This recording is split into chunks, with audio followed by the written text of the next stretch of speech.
نمل: اگر آپ بھول گئے ہیں تو میں آپ کو یاد کروا دوں کہ فارس کا نام میرے سامنے مت لیا کریں۔ اس نے مجھ پہ گولی چلائی، اس نے میری زندگی برباد کر دی، اور اب بھی وہ آپ سب کو معصوم لگتا ہے۔ زور سے نیپکن پرے ہٹایا۔ تو پھر تم اس کے خلاف کیس خود کیوں نہیں لیتی اگر اتنا یقین ہے تمہیں اس کے مجرم ہونے کا؟ کیونکہ میں تکلیف میں ہوں اور میں تکلیف کو بڑھانا نہیں چاہتی۔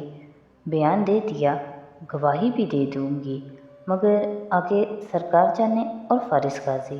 تلخی سے گویا پھٹتے دل سے کہتی اس نے آخر میں بہت دکھ سے ابا کو دیکھا، اور کیونکہ میں اچھی طرح سمجھتی ہوں کہ نصرت بھابی کیوں آپریشن کے دن سے آج تک مجھ سے ملنے نہیں آئیں، مجھے بار بار جھوٹا کہلوانے کا بہت شوق نہیں ہے۔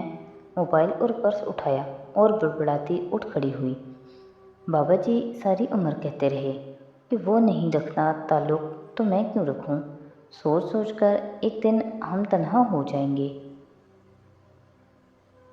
میں تنہا ہو چکی ہوں۔ تھینک یو ابا۔ کاغذات سمیٹتے پرس کندھے پہ لگایا اور کرسی پیچھے دھکیلی۔ انہوں نے قدرے حیرت سے اسے دیکھا۔ اب کہاں جا رہی ہو؟ سردی کی فیس جمع کروانی ہے۔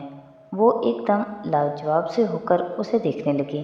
مگر تم تو اس پہ غصہ تھی زمر۔ کیا مطلب؟ ہاں، مجھے اس پہ غصہ ہے، لیکن آپ نے کیا سمجھا تھا میں اس کی فیس جمع کروانا چھوڑ دوں گی؟ او ابا! کراہ کر ناگواری سے ان کو دیکھا۔ وہ بچہ ہے، میں نہیں، اور چیزیں لیے باہر نکل گئی۔ بڑے ابا نے ایک نظر ادھورے کھانے پہ ڈالی۔ یہ اگلے 4 سال تک کے لیے اکثر ادھورے رہ جانے والے کھانوں کا آغاز تھا۔ کار میں بیٹھنے تک اس نے 1-2 مزید کالز سنی جو آفس سے تھیں۔ اس کے بعد وہ ڈرائیونگ سیٹ پہ بیٹھی، لب کاٹتے ہوئے پرسوچ نظروں سے سامنے دیکھتی رہی۔ چہرے پہ الجھن تھی۔ یہ کیسے ہو سکتا ہے؟ ہاشم کو کیسے ملی میرے گواہ کی معلومات؟ اچنبھے سے وہ بڑبڑائی۔ کچھ دیر بیٹھی سوچتی رہی، پھر ایک دم چونکی، بے اختیار موبائل کو دیکھا۔ چہرے پہ تعجب ابھرا، پھر غصہ۔ ہاشم کا نمبر ملا کر فون کان سے لگایا، لب سختی سے بھینچ رکھے تھے۔ ہیلو میڈم پروسیکیوٹر، مجھے کیسے یاد کیا اتنے دنوں بعد؟ وہ ہمیشہ کی طرح خوشگوار سا بولا تھا۔ بہت مبارک ہو، آپ نے نعمان اکرم بنام افضل کاٹیا واڑی یعنی میرے کیس کو خراب کر دیا ہاشم۔ اوکے، اور میں نے کیا کیا ہے؟ میری سرجری سے پہلے آپ نے مجھ سے فون لیا تھا فارس کی کال ریکارڈز وغیرہ کے لیے، مگر در حقیقت آپ نے اس میں سے میرے گواہ کا نمبر اور پتہ نکالا، اسے ٹریس کیا، اس کا پیسے یا فیور دے کر منہ بند کروا دیا اور گواہی بدلوا دی۔ تھینک یو سو مچ ہاشم۔ ضبط کرتے کرتے بھی آواز بلند ہو گئی۔ آپ کو لگتا ہے کہ آپ اندر آپریشن ٹیبل پہ زندگی اور موت کی کشمکش میں ہوں گی، اور میں باہر آپ کے فون کا غلط استعمال کر رہا ہوں گا۔ آپ کہہ رہے ہیں کہ آپ نے میرے فون سے اس کا نمبر نہیں لیا؟ نہیں، میں کہہ رہا ہوں کہ میں نے ڈاکٹرز کے باہر آ جانے اور آپریشن کی کامیابی کی اطلاع ملنے کے بعد آپ کا فون کھولا تھا۔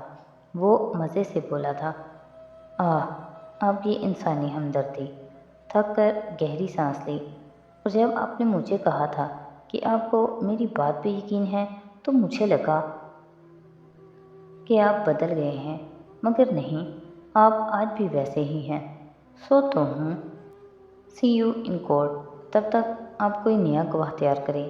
محفوظ سا کہتے ہوئے اس نے کال بند کی، اور زمر نے اف کر کے جھرجھری لی۔ ابھی فون رکھا ہی تھا کہ وہ دوبارہ بج اٹھا۔ نمبر دیکھ کر زمر کے ابرو تن گئے۔ ناگواری سے اس نے کال اٹھائی۔ جی ایڈوکیٹ محمود۔ میڈم، آپ سے میرا جواب نامے ہے۔ اپنے کلائنٹ فارس غازی سے کہیے کہ بار بار مجھ سے ملاقات کے لیے اصرار نہ کرے۔ آپ صرف ایک دفعہ اس سے مل کر تسلی سے اس کی بات سن لیں، اس کا پوائنٹ آف ویو بھی تو جاننے کی کوشش کریں۔ ایک وکیل کی حیثیت سے آپ کو کیس کے دونوں پہلوؤں پہ نظر ڈالنی چاہیے۔ شاید آپ بھول رہے ہیں کہ میں اس کیس کی وکیل نہیں ہوں، نہ پروسیکیوٹر نہ ڈیفینڈر۔ میں اس کیس کی وکٹم ہوں، اور وکٹم کے لیے کوئی دوسری سائڈ نہیں ہوتی۔ اوکے، لیکن ایک دفعہ اس کی بات سننے میں کیا حرج ہے؟ وہ نرمی سے سمجھانے لگے۔ زمر نے بات کاٹ دی۔ میں ضرور سنتی اگر وہ کہتا کہ اس نے گن پوائنٹ پہ کال کروائی ہے، تب میں اس کو بے گناہ بھی تصور کر لیتی، مگر جب وہ سرے سے ہر چیز انکاری ہے، جب وہ مجھے جھوٹا کہہ رہا ہے، تو میں کیوں سنوں؟ مگر ایک وکیل کی حیثیت سے کیا وکیل کی رٹ لگا رہے ہیں آپ؟ جب ایک وکیل کی حیثیت سے اس کی منت ہی تھی کہ اس کا کیس لڑوں گی اور وہ مجھے نہ مارے، تب اس نے سنی تھی میری بات۔ آئندہ مجھے فون مت کیجیے گا، اور تھک سے کال کاٹ دی گئی۔ جیل کے اس کمرے میں بچھی میز کے طرف فارس اور دوسری جانب حنین اور ندرت تھے۔ وہ خاموشی سے بیٹھا تھا۔ پہلے والا تنتنا، اکڑ، غصہ سب ندارد تھا، اور وہ اس کے برعکس کافی ڈھیلا لگ رہا تھا۔ یہاں مت آیا کریں، وہ بھی حنا کو لے کر۔ کتنی دفعہ بتاؤں، یہ کوئی ماحول ہے آنے والا؟ اس نے خفگی سے ندرت کو مخاطب کیا، مگر انداز میں تکان تھی۔ سعدی واپس جا چکا ہے، شوہر میرا مر چکا ہے، دوسرا بھائی بھی قتل ہو چکا ہے، اور کیا کروں؟ ندرت روحانسی ہو گئی۔ امی، آپ یہ میلو ڈرامہ کافی دیر سے کر رہی ہیں، اب بس کر دیں۔ وہ چڑھ کر بولی تو دونوں نے بھی اختیار اسے دیکھا۔ اتنی دیر سے سن رہی ہوں میں یہ باتیں، بس کر دیں آپ دونوں۔ اور امی، کر لینا، آپ نے جو باتیں کرنی تھی، آپ باہر انتظار کر لیں، مجھے ماموں سے اکیلے میں بات کرنی ہے۔ تمیز نام کی چیز میری اولاد کو چھو کر نہیں گزری۔ تم گھر پہنچو، میں بتاتی ہوں۔ آنکھ کا کنارہ صاف کرتے ندرت اس کو سخت سنا کر چلی گئیں، تو وہ اثر لیے بنا سنجیدگی سے فارس کی طرف گھومی۔ دوپٹہ سر پہ لیے، اینک لگائے وہ خفا نظر آ رہی تھی۔ کیا آپ کی پھوپھو سے بات ہوئی؟ نہیں، وہ ملنا نہیں چاہتی۔ وہ میز پہ رکھے اپنے ہاتھوں کو دیکھنے لگا۔ حنین اس کو دیکھتی رہی، یہاں تک کہ ایک پرانا منظر آنکھوں کے سامنے سے گزرا۔ چھوٹی حنین خفا اور خاموش سی باغیچے کے کونے میں بیٹھی تھی، اور فارس اس کے سامنے پنجوں کے بل بیٹھا پوچھ رہا تھا، اور پھر امی نے تمہیں ڈانٹا؟ صرف ڈانٹا؟ وہ تب سے مجھے ڈانٹ رہی ہیں جب سے میں نے گملہ توڑا ہے۔ میرا دل کر رہا ہے میں مر جاؤں۔ اس عمر میں اسے مرنے کی بڑی فینٹیسی ہوتی تھی۔ اور کیا؟ اور کیا دل چاہ رہا ہے تمہارا؟ یہی کہ میں جنت میں چلی جاؤں، وہاں میرے پاس بڑا سا گھر ہو۔ اور وہ نرمی سے پوچھتا جا رہا تھا، اور وہ بتاتی جا رہی تھی۔ کیا دیکھ رہی ہو؟ اس کی آواز پہ حنا چونکی۔ وہ تکان سے اسے دیکھ رہا تھا۔ کیوں نہیں کہتے جو کہنا چاہتے ہیں؟ کب تک اپنی فیلنگز اور سوچ کو اندر دبا کر رکھیں گے؟ آپ کو پھوپھو پہ غصہ ہے نا، تو کہہ دیں، جو بھی اندر ہے نکال دیں۔ ہاں، مجھے غصہ ہے اس پر۔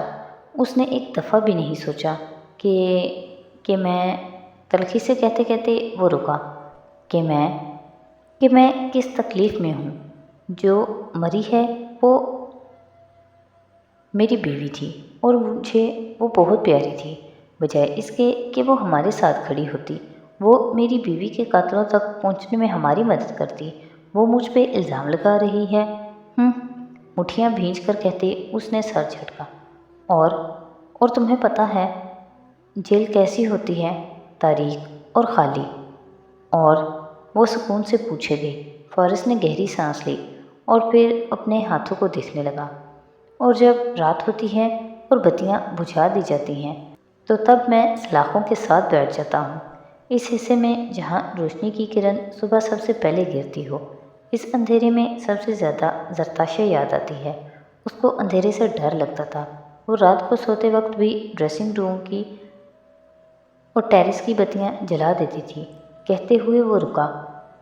اب اس کا سر جھکا تھا، اور کوہنیاں میز پہ رکھی تھیں، دونوں ہاتھوں سے پیشانی مسلتا۔